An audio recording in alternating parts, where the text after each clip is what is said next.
Today we're going to be talking about this gory, romantic called Bones and All.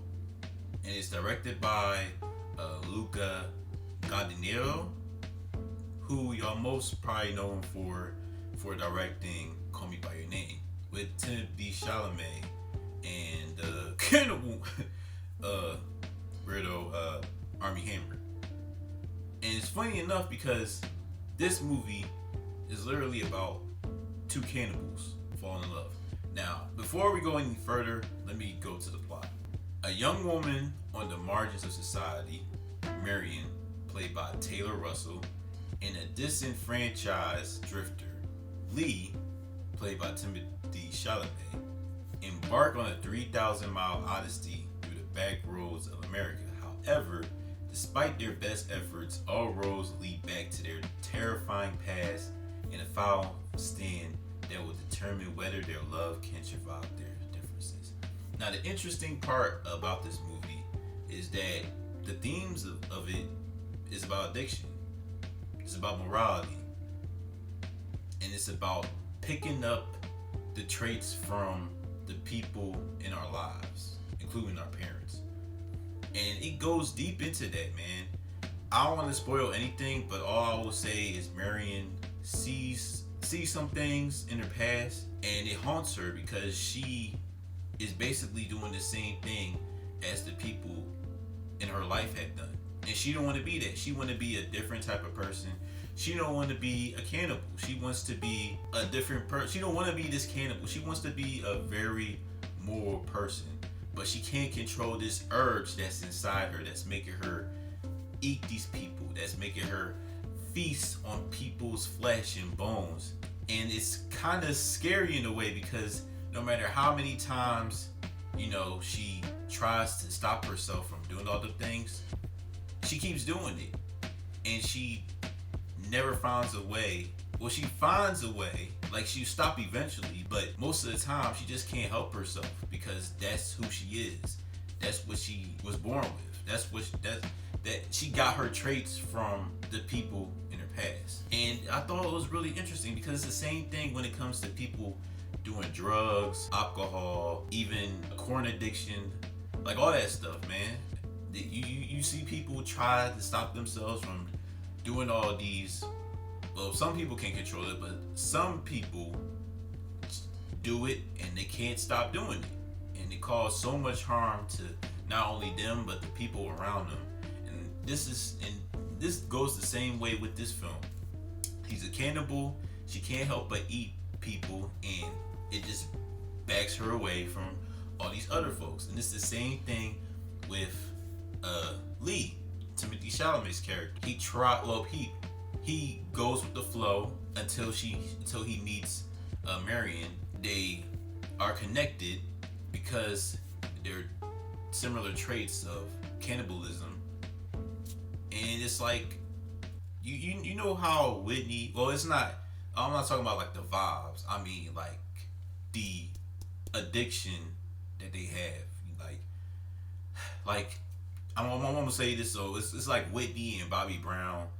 Like they're two people that are musicians but also addicted to drugs, and so they relate, but at the same time it's not really something that should be continuing because they both trigger a toxic trait about themselves that ends up harming everyone that's around them. That's how it was a little bit between these couple. And that's the most interesting thing about this. Now, in my opinion, they're more of, you know what, I'm going to talk about that in the bad category. So I'm going to continue with the good category. The first act of this movie is fantastic. We start off with Marion hanging out with her friends.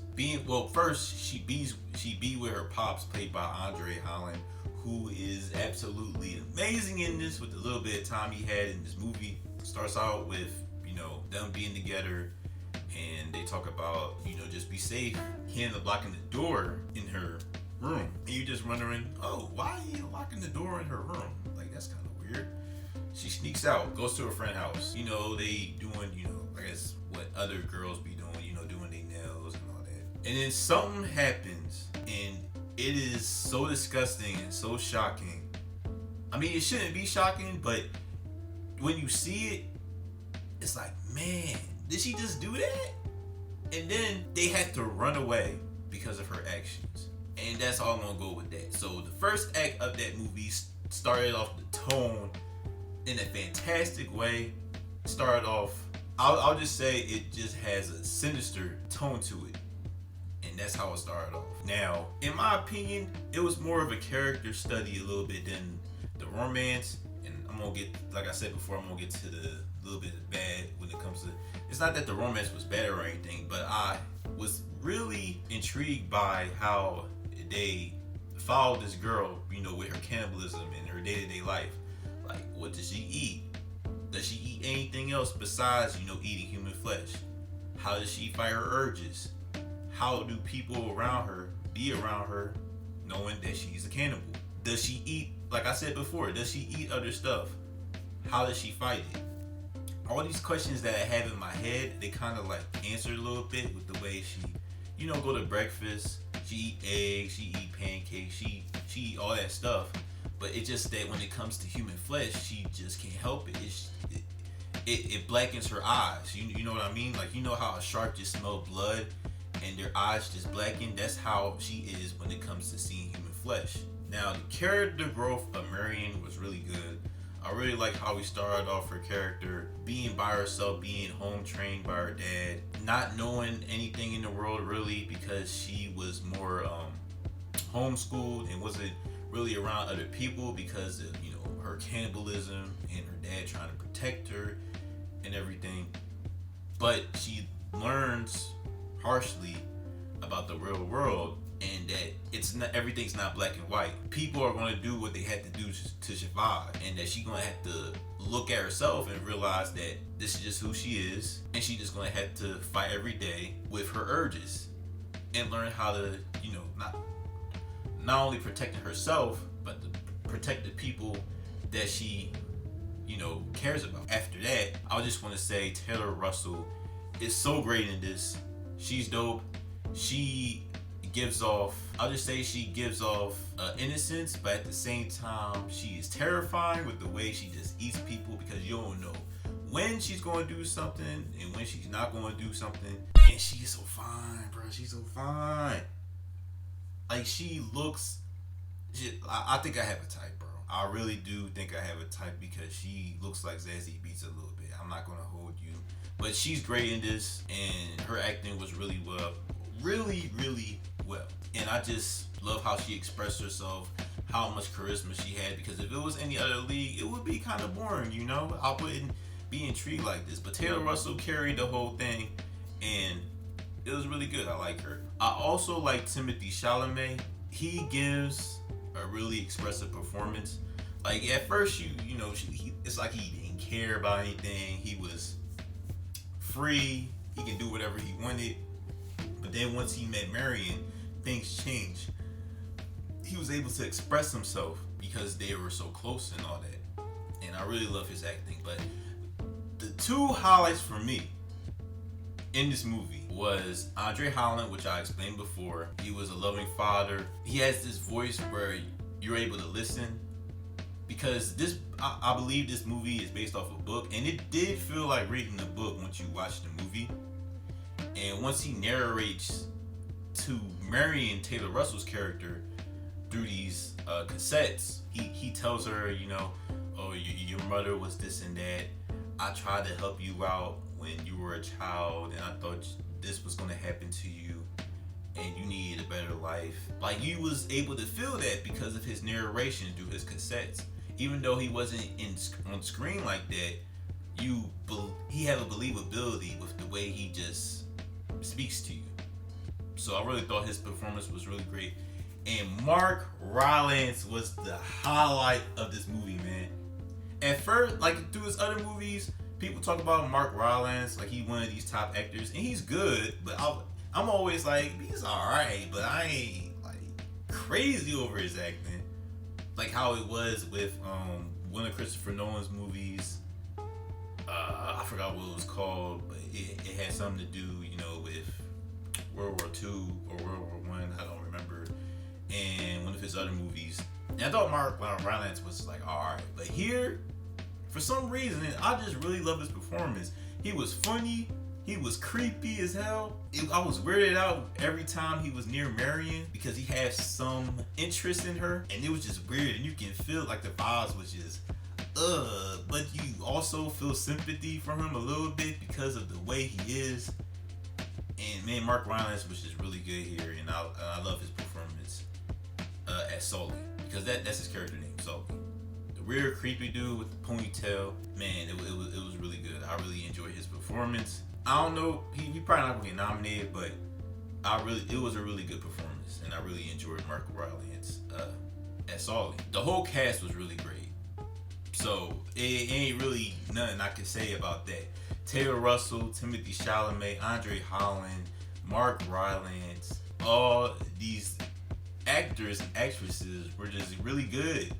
Like, I have no complaints about it. Trent Reznor and Atticus Ross have a great soundtrack. Like, it has some sinister.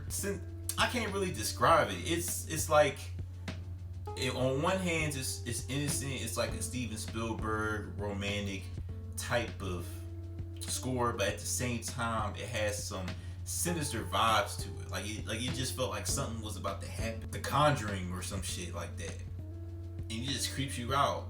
And I just can't help but listen to it. I listened to the soundtrack twice, and it was satisfying. I'll just say that. Trent Reznor, Atticus Ross, do not miss, bro. And like I said before, Luca Guadagnino, he's a really good director.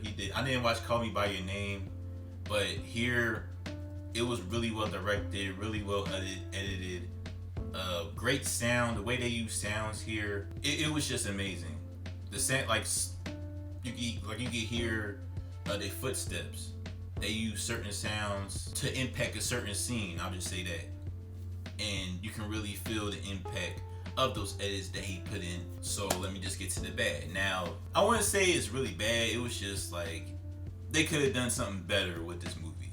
Now, some parts of the movie just drag. I'll just say that some parts of the movie just drag. It felt like some parts could tighten up a little bit. We didn't need this extra stuff that was happening.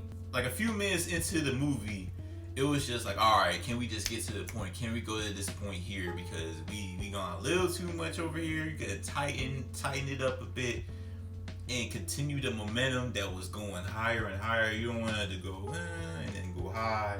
You know what I mean? Also, I felt like Timothy Chalamet and Taylor Russell were more of companions, more like friends, really, than a romantic couple. Now at the end, like in the second half of the film, the romantic part kind of worked because you see Timothy Chalamet character express himself, but in the beginning it was just, wow, they're a couple now? They just met? They were more than friends than anything. I didn't really feel any connection or vibe like they were going to get together, like love at first sight or anything. Like, I didn't see that. But it did work in the second half, but the romance didn't fully work for me like that. I thought they were more companions, but it didn't really put down the movie. And I think that's just about it with what my problems are. Besides it dragging and the romance, like not fully working like that, this movie was a really well made, great movie. It gave great gore. Oh yeah, I forgot about the gore. The gore was disgusting to see, which is great. You believe these people are getting eaten by this couple and certain other people that are cannibals. And it was a great soundtrack, great acting, great music, great editing, well made, well directed. It's just so many positives with this movie that I believe it's going to be a top 10 for me. Yeah, it's a top 10 movie. It introduced me to a great actress, Taylor Russell. I know she was in Waves, but I don't really remember her like that in the movie. But to be honest, I didn't really remember the movie like that. It's been a little while since I saw Waves, but here, Taylor Russell I hope I see her in more stuff because she's a really good actress here as Marion. And Timothy Chalamet once again shows us that he's one of the best actors in Hollywood. Like, it's no question. But yeah, I really like Bones and All, and I would probably give Bones and All a 9 out of 10. That's all I gotta say about that. So yeah, make sure to like this video, comment down below your thoughts on Bones and All. If you've seen the movie, tell me how you feel about it. Also, make sure to subscribe to the channel and hit the notification bell to be the first to see my new content. Alright, y'all. Peace.